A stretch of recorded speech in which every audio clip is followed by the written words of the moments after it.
नमस्कार किसान साथियों। आज बात करते हैं कि अर्ली वैरायटियों में कहीं कहीं फूल दिखने को लग गए या फिर फूल आ गए, और कुछ कुछ जो लंबी वैरायटियां होती है उनमें फूल आने की कगार आने लगी है, क्योंकि फूल 30 से 40 दिन के बीच में फूल आने लग जाते हैं। लेकिन किसान मित्रों के कॉल और कमेंट आ रहे थे कि हम अच्छे फूल के लिए और जिससे अच्छे फूल आएंगे तो अच्छे फल आएंगे, तो इसके लिए हम कोई टॉनिक या फिर किसका उपयोग कर सकते हैं जिससे हमारे जो है सोयाबीन के फूल भरपूर मात्रा में और आए, और अगर फूल आए तो इससे हमारा फल भी ज्यादा आए। तो बात करते हैं कि हमें फूलों और फलों के लिए क्या करना चाहिए। तो एक किसान मित्र का कमेंट आया था कि हमें 05234 को उपयोग कर ले क्या, जो हमारे फूल आ रहे हैं। लेकिन किसान साथियों, फूल आ रहे हैं लेकिन फूल से फलियां बनने के बाद आप 05234 उपयोग कर सकते हैं, क्योंकि आपके जो अभी जो पौधे की ग्रोथ है वो वनस्पति ग्रोथ के आसपास है। तो ऐसे में आप 05234 का उपयोग ना करें। 05234 क्यों ना करें, इसके बारे में बात करें तो किसान साथियों, इसमें 0% नाइट्रोजन है और 52% फास्फोरस और 34% पोटास है। 52% फास्फोरस तो आपके पौधे के लिए विकास और ग्रोथ के लिए और फूलों के लिए काफी अच्छा फास्फोरस माना जाता है। लेकिन 34% पोटेशियम होता है, जिससे क्या होता है किसान साथियों कि जिससे जो 34% पोटेशियम होता है, हम ऐसा तो है नहीं जमीन से दे सकते, तो हम क्या करते हैं कि जो पौधे पर फोलियर स्प्रे करते हैं। तो स्प्रे से क्या होता है कि जो पत्तियों पर गिरेगा तो जिसमें जो पोटेशियम फॉर्म में होता है, तो किसान साथियों जिससे पत्ते क्या है कि जो कड़क होने की समस्या आ सकती है। क्योंकि अगर पत्ते कड़क होंगे तो जिससे क्या होगा, अगर पत्ते कड़क होंगे तो ऐसा तो है नहीं कि पत्तों पर ही हम छिड़काव कर दे, फूलों पर भी छिड़काव होगा। अगर फूलों पर छिड़काव होगा तो फूल कड़क हो जाएंगे, तो वो उसमें मुरझाने और गिरने की समस्या आ सकती है। तो आप ऐसी गलती ना करें, क्योंकि किसान साथ तो ऐसा तो नहीं कि सोयाबीन में हम फूलों की संख्या बढ़ा रहे हैं, तो इससे जो क्या होता है कि जो हमारी सोयाबीन बाँच न रह जाए। और कई कई फूल आते हैं तो एक पौधे पर एक या दो फूल आते हैं और अधिक फूल नहीं आते, तो इसका कारण भी क्या होता है इसके बारे में हम जानते हैं। तो किसान साथियों, क्या होता है कि हमारे जो फसल होती है उसमें पोषक तत्व 17 प्रकार के पोषक तत्वों की आवश्यकता होती है। हालांकि हम कुछ मुख्य पोषक तत्व नाइट्रोजन, फास्फोरस और पोटास इनकी पूर्ति करते हैं, लेकिन इनकी पूर्ति से ही पौधा पूरी जीवन काल को सर्वाइव नहीं कर सकता। उसमें कुछ विटामिन और हार्मोन्स और एमिनो एसिड ऐसे जो टॉनिक या फिर इन सूक्ष्म पोषक तत्वों की आवश्यकता होती है। लेकिन हम एनपीके से ही पूरे पोषक तत्वों की पूर्ति नहीं कर सकते, इसके लिए हमें कुछ अलग पोषक तत्वों की आवश्यकता भी होती है। लेकिन किसान साथी क्या सोचता है कि अगर आपकी सोयाबीन कमजोर है किसान साथियों, और उसमें अगर आपकी हाइट कम है या फिर पौधे की ग्रोथ कम है या फिर आपके बारिश की थोड़ी खींच लग गई या फिर बारिश का अधिक बारिश हो रही है जिससे पौधे पीले हो रहे, तो उनमें टॉनिक का आप उपयोग कर सकते हैं। लेकिन उनमें टॉनिक अलग अलग प्रकार के होते हैं, सभी टॉनिक एक काम नहीं करते किसान साथियों, इस बात को आप अवश्य जान लीजिए। जिसकी दवा जिसकी काम करेगी, कुछ जो टॉनिक होते हैं वो पौधे की हाइट बढ़ाते हैं, कुछ पौधे की जो है ग्रोथ रोकते हैं, कुछ पौधे की जो है फूलों का आकार के लिए काम करते हैं, कुछ फलों के लिए काम करते हैं। सबकी जो है टॉनिक का अलग अलग प्रकार होता है।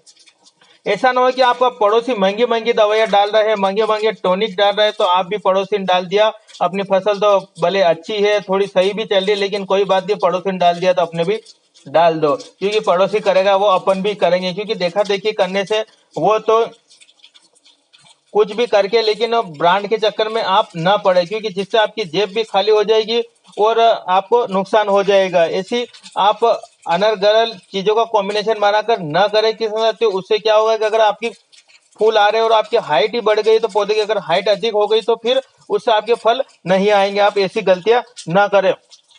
और किसान साथी एक गलती ये करता है कि फूलों के समय अलग अलग कॉम्बिनेशन दवाइयां बनाता है जिससे उन्हें फूल कम आते, तब ऐसा काम ना करें। हम आपको जो टॉनिक या फिर खाद या फिर दवाइयां जो भी बताएंगे उसका आपको फूल जो आपके 5 से 10% फूल हो, आप उस समय उपयोग करिए। और आप फूल न बने उससे पहले भी आप उपयोग करें। ऐसा ना हो कि आपके 60-70% फूल बन गए उसके बाद उपयोग करेंगे, तो ये चीजें उपयोग करने का कोई फायदा नहीं रहेगा और आप आपकी जेब की लागत बढ़ाते रहेंगे। तो ऐसा काम आप न करें। किसान साथियों, आपको बताते हैं कि अगर आप जो है चीजें जो है प्रकोप आने से पहले ही आप काम करेंगे तो आपके हल्के टेक्निकल में भी काम हो जाएगा। लेकिन आपकी समस्या बनने के बाद आप ऐसा करेंगे तो आपको महंगी महंगी दवाई का उपयोग करना पड़ेगा और रिजल्ट भी कम देखने को मिलेगा, क्योंकि जो कीट प्रकोप होते हैं तो ऐसे में उनसे क्या होता है कि जो आपकी फसल को नुकसान पहुंचाता है और फूल भी नहीं आते। तो ऐसी गलतियां आप न करें। सबसे पहले बात करें तो हम कुछ आपको चीजें या फिर टॉनिक बताते हैं। आप फूलों के समय इनका उपयोग करेंगे तो फूल आने में बेहतर रिजल्ट देखने को मिलेगा। ऐसा नहीं है किसान साथियों, कोई भी टॉनिक ऐसा नहीं है कि जो आपने पोषक तत्वों की कमी पूर्ति की ही नहीं और आप बोलते हैं कि ऐसा टॉनिक बता दीजिए जिससे हमारे सोयाबीन में फूल आ जाए। चाहे सोयाबीन कमजोर हो, चाहे सोयाबीन का पौधा छोटा है, चाहे सोयाबीन कैसी भी खड़ी हो, आपने अधिक खरपतवार नाशक का उपयोग किया, लेकिन ऐसी चीजों से किसान साथियों ये काम नहीं करेगा। लेकिन इसमें कुछ पोषक तत्व ऐसे हैं जो फूलों के लिए काफी अच्छे माने जाते हैं, तो हम इसके बारे में बात करते हैं। तो आप सर्वप्रथम बात करते हो किसानों के सबसे प्रति जो है बिल्कुल उनको पसंद आने वाली जो है किसान मित्र काफी लोकप्रिय जो है, जिसकी बात करें जो कोरोमंडल का फेंटेक प्लस आता है। ये काफी अच्छा फूलों के लिए रिजल्ट देखा गया है किसान साथियों। इसे हम अफीम में उपयोग किया था तो हमें अफीम में अच्छा रिजल्ट मिला था, और इसके अलावा हमें मेथी में भी उपयोग किया था, इसका काफी अच्छा रिजल्ट मिला था। और हमने पिछले साल भी सोयाबीन में उपयोग किया तो इसका रिजल्ट अच्छा देखने को मिला था। कमजोर से कमजोर फसल और अधिक से अधिक फसल में भी इसको काफी अच्छा रिजल्ट देखने को मिला। ये क्या काम करता है? एक प्लांट ग्रोथ प्रमोटर है किसान साथियों, जो पौधे के विकास और उसके जो फूल आने की क्षमता को बढ़ाता है। अगर फूल आएंगे तो इसके फल भी आएंगे, क्योंकि प्रजनन क्षमता को बढ़ाता है। इसमें किसान साथियों अमीनो एसिड होता है जो 14% होता है, इसे L16 और विटामिन का संयोजन होता है। ये पौधे का तनाव को कम करता है और रोग प्रतिरोधक क्षमता बढ़ाता है। अगर तनाव कम होगा, रोग प्रतिरोधक क्षमता बढ़ेगी तो फूल आना निश्चित ही है। इसकी डोज की बात करें तो 100 ml प्रति एकड़ के हिसाब से आप इसका डोज रख सकते हैं। किस है तो इसके अलावा आप एमिनो बेस कोई सा भी टॉनिक ले सकते हैं। फूलों के विकास के लिए आपको एमिनो बेस जो भी आपको पोषक तत्व या कुछ भी लें, आप उसमें एमिनो बेस होगा तो आपके फूलों के लिए काफी अच्छा माना जाएगा, क्योंकि अमीनो जो है फूलों के लिए अच्छा माना जाए। जैसे कि हम पोषक सुपर लेते हैं जिसमें जिब्रेलिक एसिड होता है। जिब्रेलिक एसिड क्या करता है? पौधे की हाइट बढ़ाने का काम करता है। तो वैसे ही अमीनो एसिड होते हैं जो फूलों के लिए काफी अच्छा माना जाता है। ऐसे ही आप सिजेंटा का इसाबिन ले सकते हैं। इसकी डोज की बात करें 2 से 3 ml प्रति लीटर के हिसाब से आप इसका उपयोग कर सकते हैं। ये एक बायो स्टिम्युलेटर है जो पौधों के विकास के साथ फूल परागण और फलों की जो है आकार और उसकी चमक बढ़ाने के लिए काफी अच्छा माना गया है। ये आपके हानिकारक वातावरण जैसे कि आपकी अधिक वर्षा कम वर्षा में भी ये आपके पौधे में फूल आने के लिए उसे प्रेरित करेगा, और ये जल्दी फलों द्वारा या पुष्पों द्वारा अवशोषित कर लिया जाता है, जो पौधे के भोजन बनाने की क्रिया को भी बढ़ाता है। इसमें एमिनो एसिड 62.5 पाया जाता है और पेप्सिसाइड अन्य पोषक तत्व 37.5 पाया जाता है।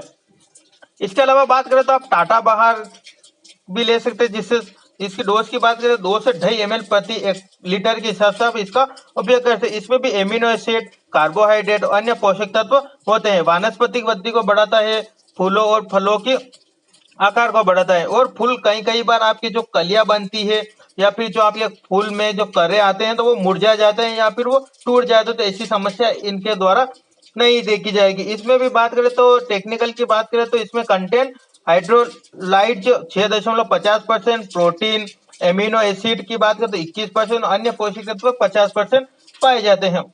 ऐसे ही आपको कोई भी एमिनो एसिड कोई सा भी टॉनिक मिल जाए या फिर आपको कुछ खाद या लिक्विड में आपको एमिनो बेस मिल जाए तो इसका उपयोग कर सकते हैं, क्योंकि एमिनो जो है फूलों के लिए अच्छा माना जाता है। आप कोई सी भी कंपनी का ले सकते हैं, ऐसा ना हो कि कंपनी आप बताइए यही ले, आप अलग कंपनी भी ले सकते हैं। किस तरह तो हम आपको बता रहे हैं, ऐसा नहीं हमें प्रमोट करना कोई आवश्यक नहीं है। आपको एमिनो बेस कोई भी ले तो आपको काफी अच्छा रिजल्ट देखने को मिला और फूल की जो है भरमार हो जाएगी। किसान साथियों, अगर आपको वीडियो अच्छा लगा तो वीडियो को लाइक करिए। तब तक आप अपने पशु अपनी फसल की निगरानी करते रहिए, क्योंकि कीट का प्रकोप कभी भी बढ़ सकता है। कीट का प्रकोप थोड़ा और आप कंट्रोल कर लेंगे तो आपको सस्ते में ही आपकी फसल जो है निकल जाएगी। ऐसी जानकारी लेकर आपको मिलते हैं नेक्स्ट वीडियो में, तब तक के लिए।